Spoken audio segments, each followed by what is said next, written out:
Alright guys, you see from the past few days I have been filming videos on the very basics of coordination chemistry, right?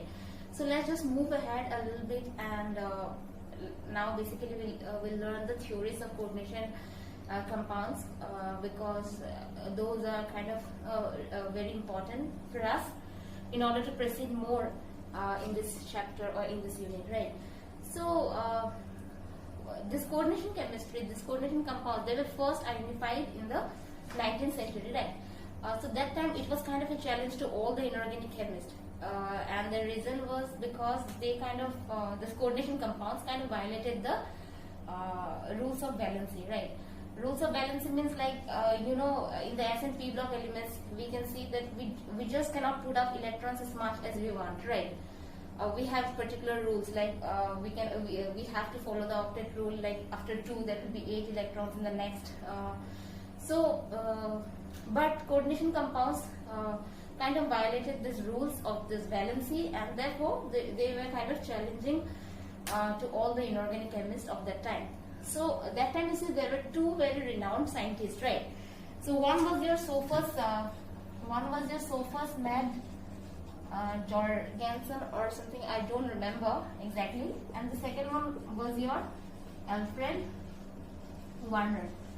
Now you see, most of you might have heard about Alfred Werner but not of Sophus Mad, right? So you see, because this both were kind of like when they were experimenting on how they will explain or how they will find out what is coordination compounds, and they kind of will clear it out. Like these were very renowned scientists, renowned inorganic chemists of that time. So at that time, this both were like had their different they had the different approach of understanding about the coordination compounds.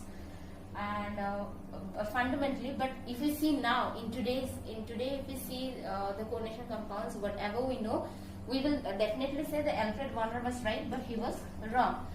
But you see, that does not make him less than Alfred Werner. Had he had not been prejudiced with some of the theories of valency on his time, then he would also have been known equally as we know Alfred Werner. Anyways, so this was just a small story of how this coordination compounds came into the picture. So now let's just look into the Alfred Werner's theory of coordination compounds, right? So Werner's theory.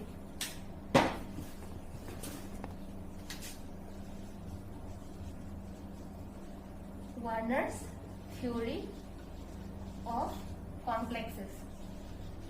Also, these coordination compounds are known as complexes because let me check if it is filming.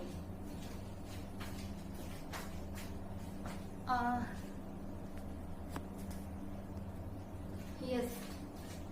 So you see this Werner's theory I'm sorry, of complexes. Why we call this coordination compounds complexes? Because as their name suggests, they are complex because you see they violated this rule of valency and all of this, and there are many exceptions, and all of this you will learn in the further as we proceed.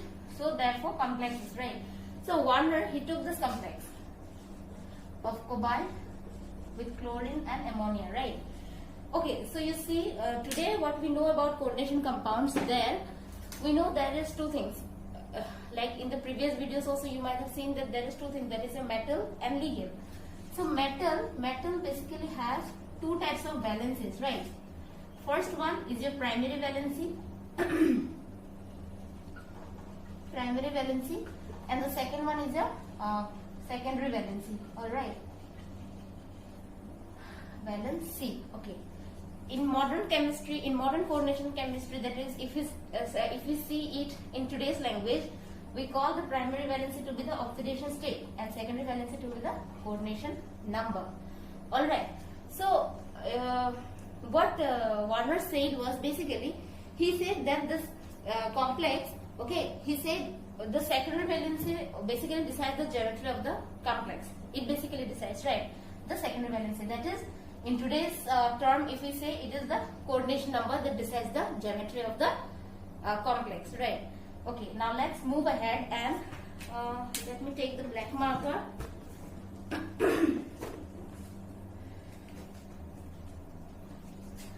So you see, now if we take this complex, okay, cobalt, there is 6 ammonia and there is 3 chlorine. We all know, like I have explained in the last video, I think. So this is basically your ionization sphere, right? This is your ionization sphere.